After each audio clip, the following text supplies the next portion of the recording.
Hi everyone. Learning to drive nowadays has become a little bit of a hard task. I'm not saying the driving exam, the test itself has changed, it hasn't really, but the actual act of getting through and the process of getting through is pretty difficult. There's 500,000 people who are still waiting for tests, so the test waiting lists are extremely long. Some areas it's in excess of 6 months. But the other problem is driving instructor availability isn't brilliant. The numbers of driving instructors have decreased. The amount of people who wish to take lessons has increased, and honestly I think it's the same in most parts of the country. You cannot get a driving instructor for love nor money. So what people are doing nowadays, they're learning to drive with friends and family. But this is causing a few issues, and in this video today we're going to have a look at a few of these issues.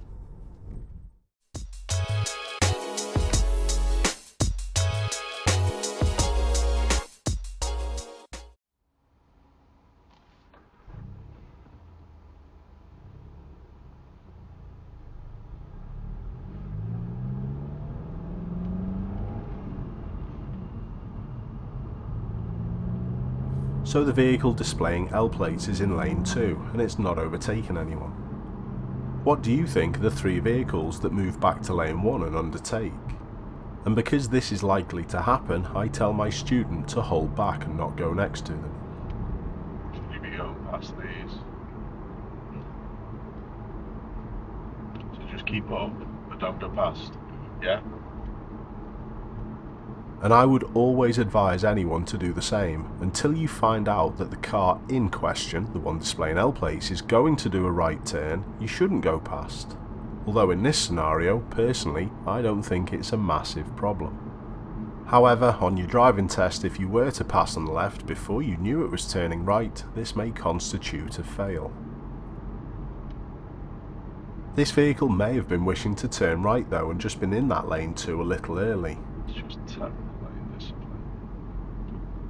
And going back to your test for a second, if you force someone to undertake because your lane discipline is poor, this will also most likely fail your driving test.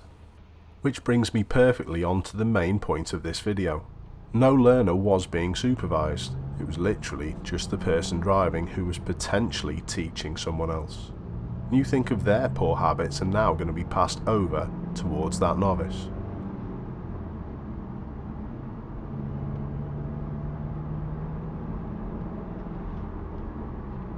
So look in your mirror as an example. If you're not overtaking and not turning right, what lane should you be in? Left. They may be turning right at these lights, however, they've got in there a little bit early because they've been all the way down the road. But on the other side of things as well, it only holds people up in between the lights. Because look, that was one of the ones that overtook them, and they're still there. So, grand scheme of things, people do get sort of like a little bit triggered over it and impatient over it, a little bit too much in my opinion. But just remember, if you're not overtaking, not turning right, keep to that left hand side. Yeah. And again, their lane discipline does not improve down the whole section of road. I dread to think what poor habits are being passed over to whoever they are teaching.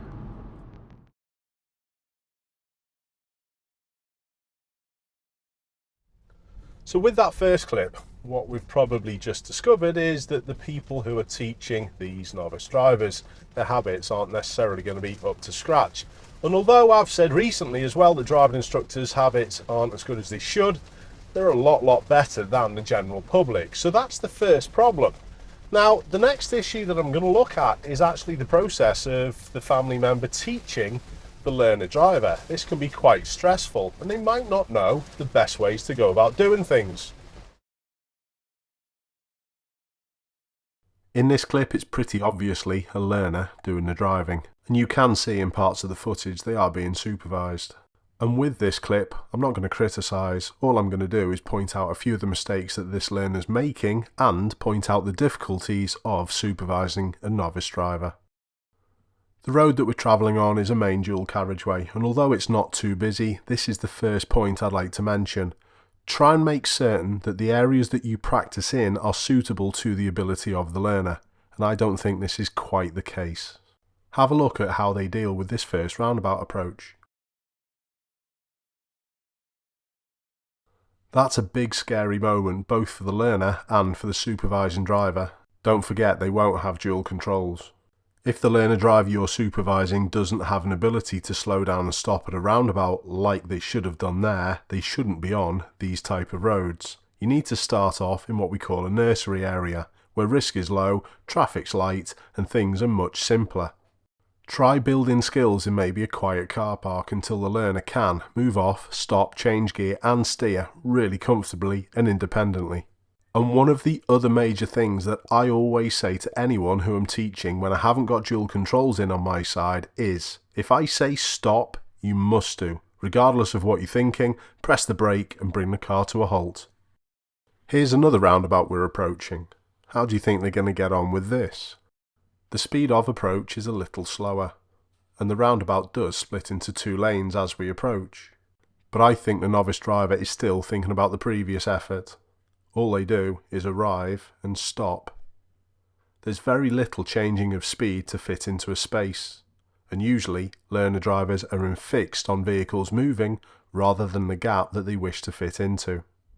The steering mistake that they made on the previous roundabout is also evident. Look at their positioning, they're very straight, and that makes them go straight out onto the roundabout, and this is usually caused by staring to the right like I've just mentioned. They do find themselves nicely out onto the roundabout though. Pretty good job. Their speed is quite slow on the roundabout, and that can be a little issue. If you do this, just try and look a little further because you'll feel more comfortable with your steering. And the position to exit in the middle of the lane there is more evidence to say the staring right in front. My viewer stays lovely and patient, but I would like to remind people there is no issues about overtaking a learner if you're doing it safely. Personally, I would have gone past here. 14 miles an hour is a little slow. At this roundabout, they're turning left. Are they going to make the same mistakes, do you think?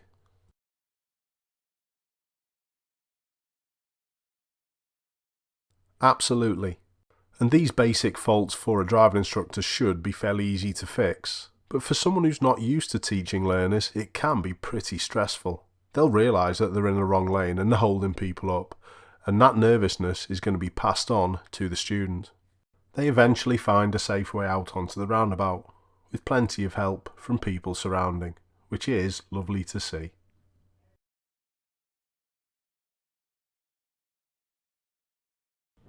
So are you learning with friends or a family member? Are they teaching you to drive? And if so, how are you getting on with it? I'm not saying everyone's going to be exactly the same as these 2 clips that we've seen. I think they are quite extreme examples. Even people who I know who recently taught their kids, they've done a good job with it. They've got through first time. All right, they did ask me for a little bit of info on where they could maybe learn a few things. They actually watched a fair few of my videos, to be honest, teaching Aaron to get an idea of what to do. So if you're in that same situation, please do check them out. So is this situation going to change anytime soon? I don't think it is. I think it's probably here to stay, where friends or family members are going to be taking people to tests more and more, as opposed to just driving instructors.